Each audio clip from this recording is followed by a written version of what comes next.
So I'm going to turn it over to Susie to do a little reading. Now, I do want to just say for you who have never met Susie before, if you knew Susie like I knew Susie. Okay, there he goes.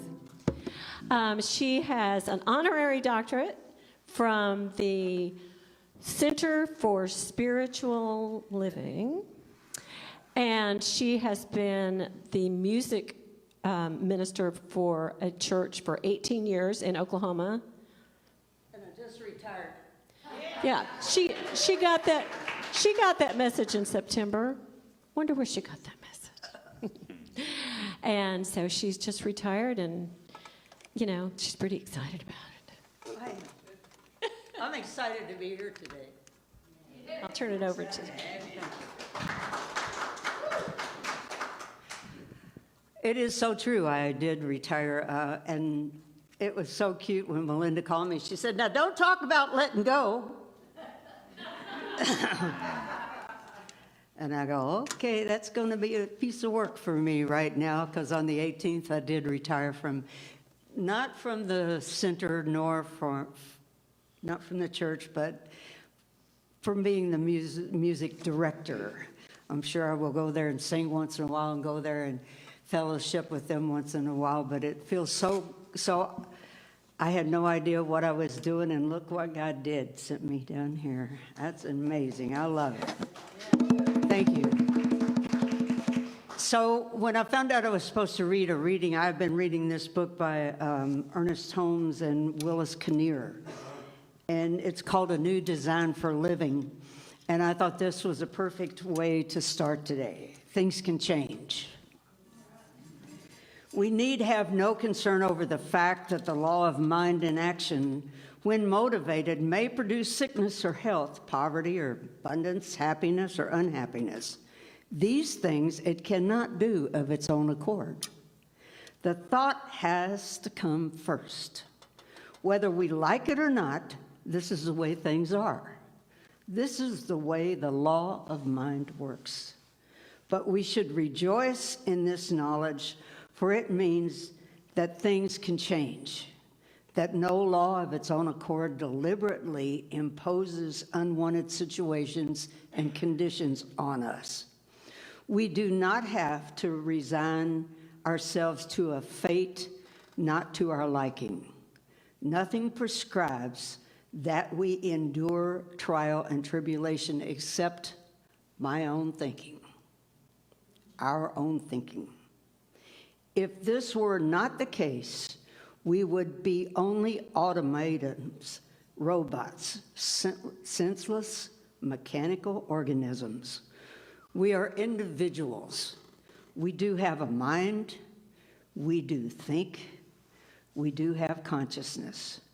We do have the power of choice to choose to exercise the creative power of our thought for our good. A choice and a power that is inherent within each of us. Thank you. So I'm going to take this jacket off. But it looks great. Thank you. It's one of my favorite jackets, and Gerald Jampolsky. Anybody ever read Gerald Jampolsky? He said, I always wore a nice looking outfit and a coat because my mama told me you'd look better in front of people if you did that. So my mother had the same thought, and that's why I have a coat on today. But it's warm in here. I'm grateful for the warmth. Just recently it was 2 degrees in Oklahoma. So I'm grateful for the warmth we've had since we've been down here. Felt like almost springtime, you know. And for those of you down here that have never gone to some of the beautiful places down here, you have some of the most beautiful gardens down here I've ever seen. It's amazing. If you get a chance, go. Ray and I were talking about it. Most of the time we don't go because we don't think about it. It's our home, you know.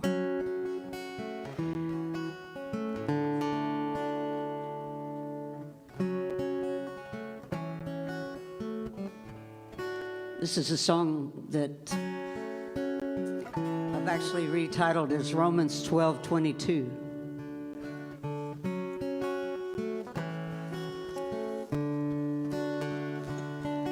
I had been feeling so down and out, completely down on my luck. And when it came to my life, I had almost given up. Then late one night an angel appeared beside my bed, and as I sat up in amazement, this is what he said: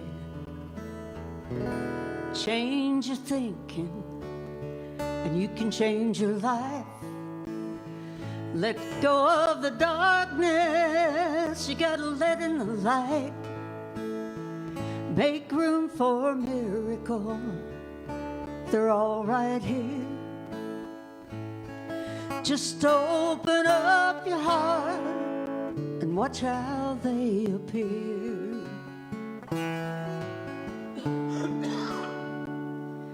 I said, don't you know it's hard for someone like me to believe when I don't know how to pay my next month's rent? He said, hey, why don't you pray? Everything will be okay. But I knew tomorrow's wages had been spent. He said, change your thinking and you can change your life. Let go of the darkness, you gotta let in the light. Make room for a miracle, they're all right here. You just open up your heart and watch how they appear.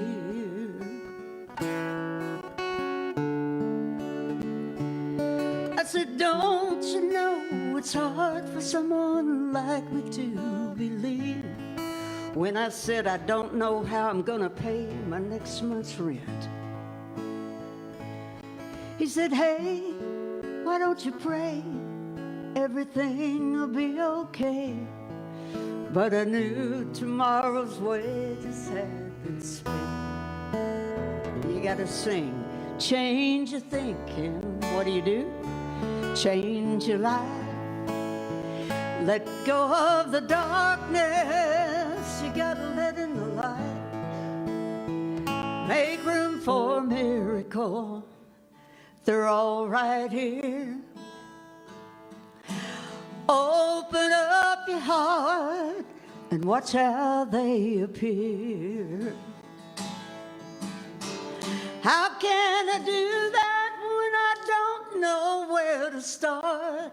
He said, open up your mind and listen to your heart. Take the first step, then you take the next. Head straight for the mountain top, you're gonna get there yet. But enjoy the journey with every step you take. For far too quickly today turns into yesterday.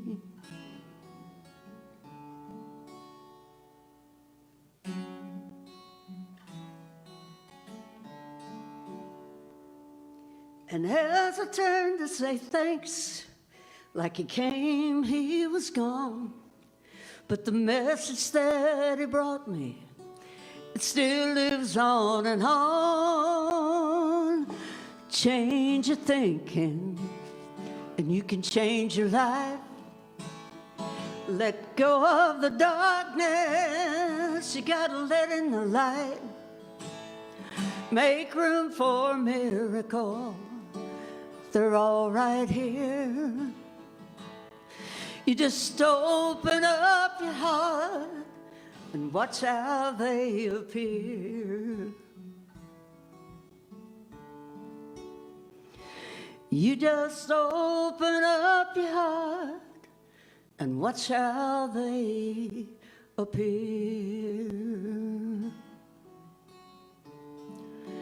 Change your thinking, change your life.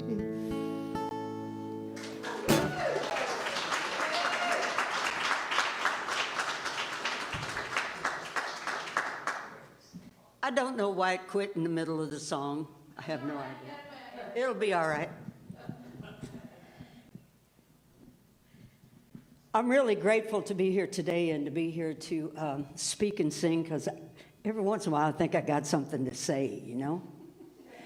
And at my other church, we have two ministers there, and it was not going to, I mean, I loved doing the music, but I knew I was never going to get to talk ever again. You know how those ministers are, we're all that way. But I wanted to share a little story with you that I actually read last night, because I hadn't read it in a while, and it just tells you more about my life than I could possibly stand up here and tell you this morning. Now, I am 77 years old. I'm grateful because I have dyslexia, and I don't get it confused now. It's really wonderful. And I know that this is going to be the best year yet I've lived. We have to know that, don't we? We have to know that. Now, listen, I decided to give notice at my church on I think it was the whatever the Sunday was, 25th or 26th of September. And God wasn't sure I really meant that, and 2 days later, I fell out of my bed and broke my collarbone. I go, I got it. I was going to give notice. Yeah, you are now. But it's been an experience, because I'd never had a broken bone before. But I want to share this story with you. A strange old lady has moved into my house. I have no idea who she is, where she came from, or how she got in. I certainly did not invite her. All I know is that one day she wasn't there, and the next day she was. She is a clever old lady and manages to keep out of sight for the most part. But whenever I pass a mirror, I catch a glimpse of her. And whenever I look in the mirror to check my appearance, there she is, hogging the whole thing, completely obliterating my gorgeous face and body. This is very rude. I have tried screaming at her, but she just screams back. The least she could do is offer to pay part of the bills, but no. Every once in a while, I find a $5 bill stuck in a coat pocket or some loose change under a sofa cushion, but it is not nearly enough. And I don't want to jump to conclusions, but I think she is spending money from me, or stealing money from me. I go to the ATM and withdraw $50, and a few days later, it's all gone. I certainly don't spend money that fast, so I can only conclude the old lady is pilfering from me. You'd think she would spend some of that money to buy wrinkle cream. And money isn't the only thing I think she is stealing. Food seems to disappear at an alarming rate, especially the good stuff like ice cream, chips, and sweets. She must have a real sweet tooth, but she had better watch, because she is really packing on the pounds. I suspect she realizes this, and to make herself feel better, she is tampering with my scale to make me think I am putting on weight too. For an old lady, she is quite childish. She likes to play nasty games like going into my wardrobes when I'm not home and altering my clothes so they don't fit. And she messes with my files and papers so I can't find anything. This is particularly annoying since I am extremely neat and organized. Yeah. She has found other imaginative ways to annoy me. She gets into my mail, newspapers, and magazines before I do, and blurs the print so I can't read it. And she has done something really sinister to the volume controls on my TV, radio, and telephone. Now all I hear are mumbles and whispers. She has done other things, like make my stairs steeper, my vacuum heavier, and all the knobs and taps harder to turn. She even made my bed higher so that getting into it and falling out of it is a real challenge. Oh, sorry. Lately, she has been fooling with my groceries before I put them away, applying glue to the lids. Some of you recognize that, making it almost impossible for me to open the jars. She has taken the fun out of shopping for clothes. When I try something on, she stands in front of the dressing room mirror and monopolizes it. She looks totally ridiculous in some of those outfits. Plus, she keeps me from seeing how great they look on me. Just when I thought she couldn't get any meaner, she proved me wrong. She came along when I went to get my picture taken for my driver's license, which was last week. And just as the camera shutter clicked, she jumped in front of me. I hope she never finds out where I live. Or where you live. I just had to read that because I thought, God, that's been so much of my life lately. I even get the unique pleasure in January, I'm having eye surgery done. Anybody here done that? Because I'm nervous as heck, I'm grateful. Some of you have, and everybody says, oh, that's easy.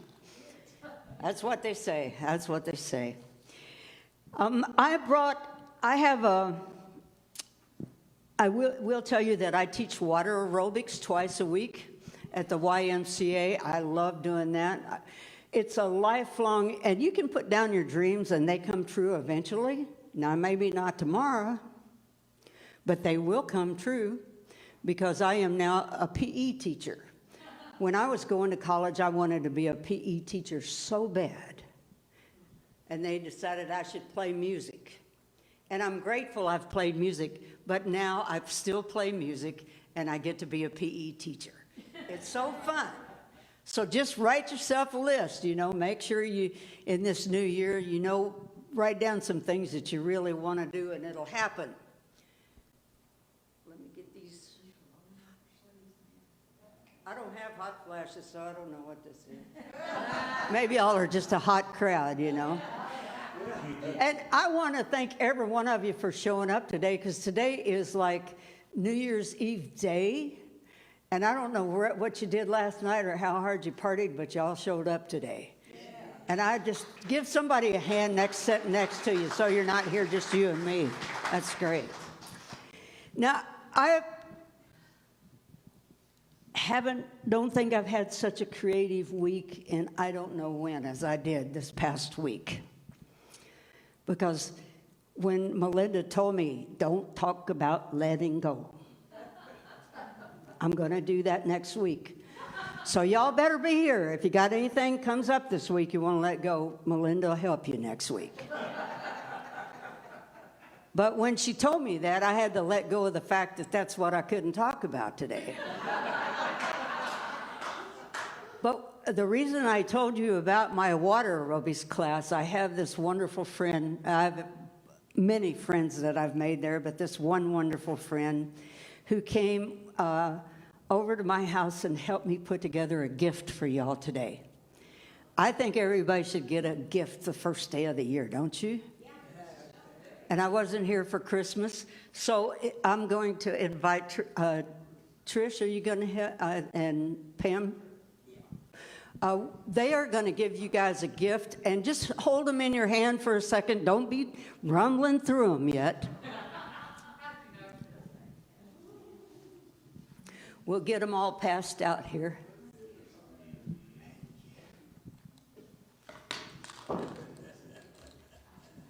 She already moved in. I got this thing full of stuff up here. It was that old lady moved in here, not me.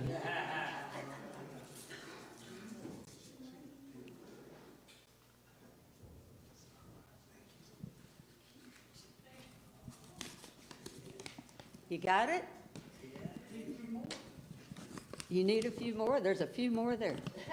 Absolutely. How wonderful is that? Now, if you pull out this little scroll,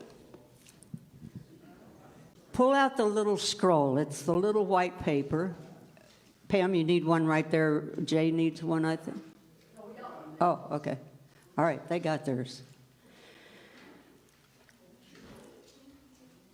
If one of my favorite things to do the very first part of the year, and I do love the writing of Ernest Holmes. He wrote a book called This Thing Called You. And last year, 4 young men and I read it. They wanted to read it with me, and we read it in the first person. And instead of saying, this thing called you, it said, this thing called me. Because, boy, when you start reading something and saying, that's me, that changes it for you. It's changed it for me. This is a survival kit for 2023. And what it is, everything in the little bag has a representation. You see there's a little owl on the front? Everybody got that little owl on the front? What I want you to do is look at that owl and say, I am wise. Come on with me. I am wise. Good. Now you find the little Smarties down in there. There's a pack of Smarties in the bag. You got the Smarties? All right, say with me, I am intelligent. I am intelligent. And the wonderful part that I like about the Smarties, it gives you a sweet taste in your mouth when you say I'm intelligent. Because I don't always have a good time with that one, do y'all? Oh, good. All right. The next is the rubber band. Take the rubber band out of your bag. If you got a bag and it doesn't have something, we have extras up here, so. All right. You got your rubber band? And just pull it apart and say, I am flexible. Don't pop it, and don't pop the person next to you.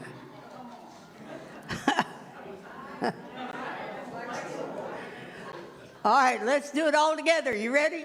I am flexible. Good. Now, the next one, we're not going to take it out and chew it, but I bought bubble gum, good old bazooka. And you can do that later if you want. But I want you to affirm with me, I stick with it. I stick with it. Then there's a pencil, a big, long pencil. And what that pencil represents for me, all the songs I've ever written, I've written with a pencil. Because something about putting a pencil to paper really makes a difference. You don't lie to yourself. But I love it because you can change it and erase it. So what I would like you to say with me is, I am creative. I am creative. I don't think y'all were happy about that. Are you happy? Yeah. If you're being creative, then say with me, I am creative. I am creative. There you go. Now the next one is eraser. There's an eraser on top of the pencil. Anybody ever heard that statement, I put right? That's a strange thing to say, don't you think? Except I will tell you that I looked it up in Merriam-Webster's dictionary. Everything I do, I decided to talk about Happy New Year today, and I looked up all those words in Merriam-Webster's dictionary. And all these words I looked up, and Merriam-Webster's dictionary says to correct things is to put right.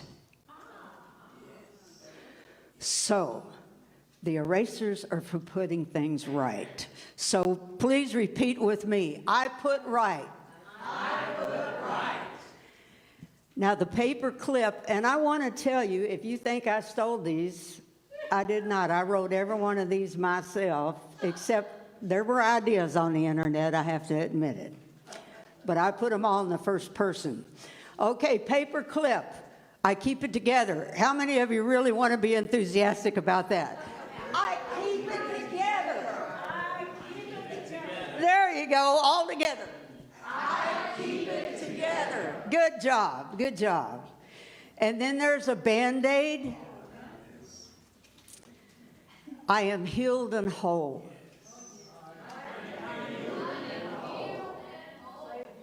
You know, I get a lot of owies anymore. It's that old lady in that story I read you about. She runs into things, thinks she's... a dear friend of mine told me recently, because I thought I knew that I was intelligent enough not to still be thinking I was 17.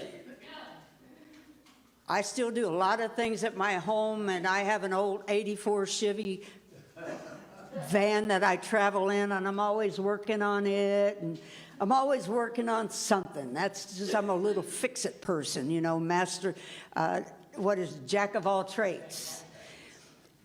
And yes, master of nothing. But the one thing so I use a lot of these Band-Aids. So you got a box from my great insurance company. I'm grateful. The ones that you got are out of a box that I got from them. But what my friend told me recently was, it's not your problem of thinking you're still 17, Susie. You know you're intelligent enough to not be 17. But it's the days that you think you're still 50. Think about it. We still think, you know, I was thinking this morning, I remember when I first started teaching water aerobics, I was 65, and I was such a hot dog. I thought I had that down so good. I told the woman who was teaching the class, I said, if you can teach this, I can dang sure teach this class and be a PE teacher. So, okay. So please say with me again, I am healed and whole. And you can lay that Band-Aid somewhere where there's something that you keep running into or you keep trying to fix that you don't have any business fixing, and maybe that'll remind you. Okay, now the balloon. I celebrate life.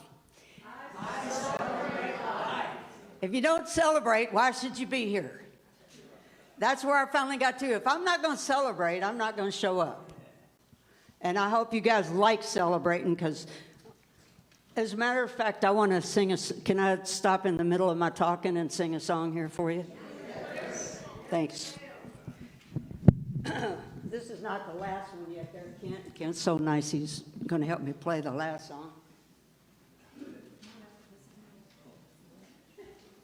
But I'd like to sing this song for you because I do celebrate life.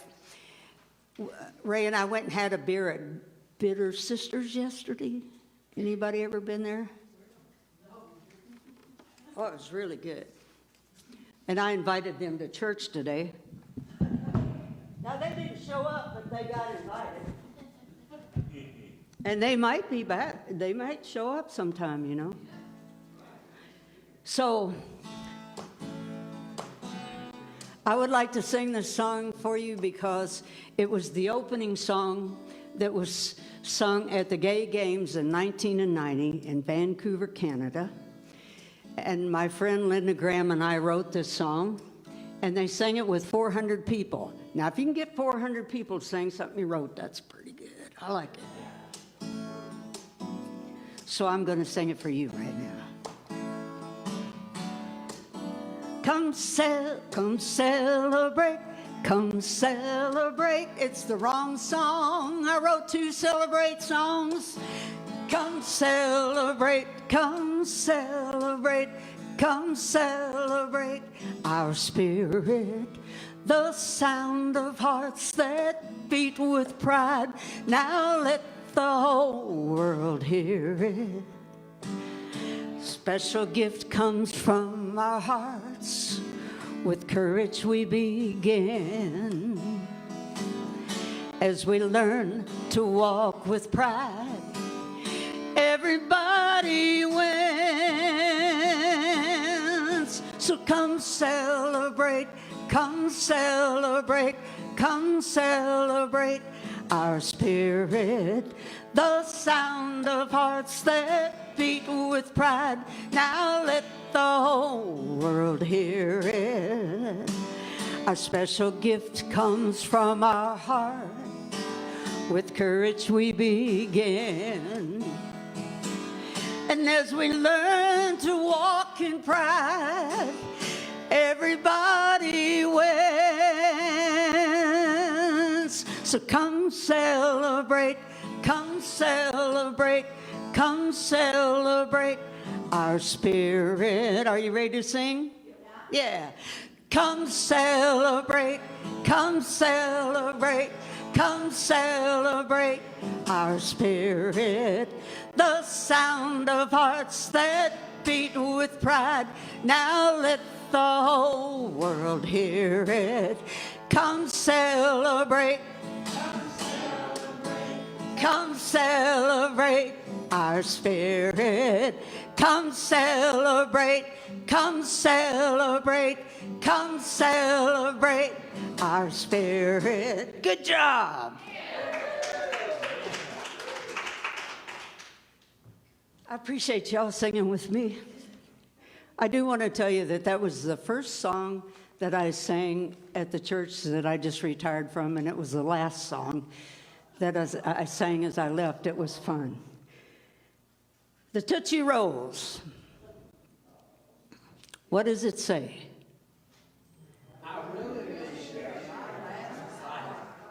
How many of you are willing to share your last bite? Yes. Isn't it an incredible thing to think about? It makes you feel good, doesn't it? Yes. Tootsie Rolls are big enough you can share a bite. And if you run out of things, Perry made some peanut butter Rice Krispie things that you won't even have to share all. The bubbles. I let go with ease and grace. How many of you have taken the time recently just to sit down and, here I am talking about letting go. Oh, well. How many of you have taken the time to gracefully let something go recently?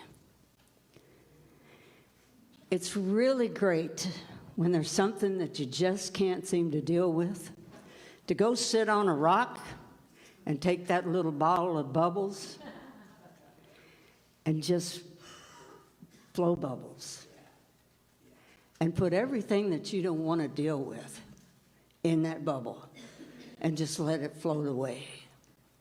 It's a wonderful feeling. It's a great little survival tool for the new year. There's a penny in your bag. I am grateful for the penny for more than one reason. The first penny anybody ever handed me was Edwina Gaines, and I'm sure most of you have heard of her. She was an incredible prosperity teacher. And when I first met her, I just got into playing music in churches. I had been a barroom singer for a long time. And I was scared to play in a church. I was like, how am I going to make it? And Edwina Gaines came and spoke, and she gave everybody a little penny on a card. I still have mine hanging in my house. And I went up to her afterwards, and I said, Edwina, I would love to tithe on money, but I don't even know how I'm going to pay my bills. How am I supposed to tithe on this money? And she looked at me in the face, and she said, Susie, if I gave you $1 million, would you tithe on it? And I said, sure. And she said, how's God going to trust you with that little bit you got now? If you're not willing to tithe on that little bit now, how's God going to trust you with $1 million? Made a lot of sense to me. It made a lot of sense to me, and one of my greatest days after that was I was playing at a big conference for some of the churches, and I saw Edwina waiting in line to get one of my CDs. God, I thought I'd made it. It was so wonderful to have her there waiting for me instead of me waiting for her. And waiting on one another. That's what it was. And you also got a star in your bag.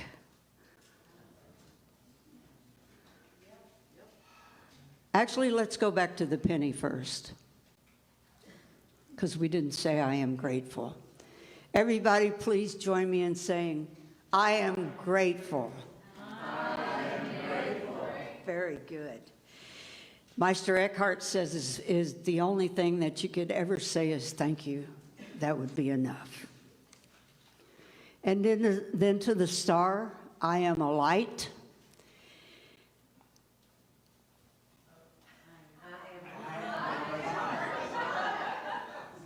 took you a minute, didn't it? Now, there's something that I want to tell you. These little bags would not have been done unless someone would have helped me. I would not be here probably if it hadn't been for my friend Ray who brought me down here. I would not have been here if it hadn't been for Melinda calling and inviting me. It takes a whole lot of things to make this survival kit work. So every time you think of somebody, you get into your little survival kit and you think about somebody, write their name down on the back of the paper. Send them a thank you once in a while. Tell them how grateful you are for them. So what we're going to do today, this beautiful card came from Fort Worth, whatever they call that thing. Botanical Gardens, thank you. Fort Worth Botanical Gardens. And I love the card so much. And I'm going to pass this card around with a pencil. Everybody got a pencil. And I just want you to say thank you, Joyce, because Joyce, my friend Joyce, put together all these bags. I got the stuff, but she came over to my house and was so good because she knew I was crazed. And she came over and put all these bags together for me. So I'm going to ask you today that you begin this thank you by thanking Joyce, and I'm going to take this card back to her, and she'll just be overjoyed. So somebody start that for me. Thank you, ma'am. And what is your name? My name's Bonnie. Bonnie, thank you for starting today. I appreciate We it. appreciate it. We like it.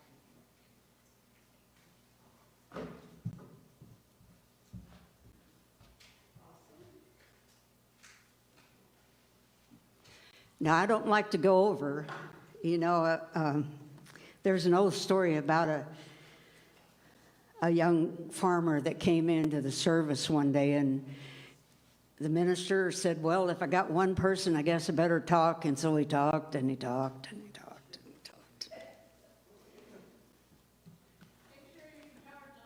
Okay. And the young man, I don't know why it went off. I promise I don't. I didn't.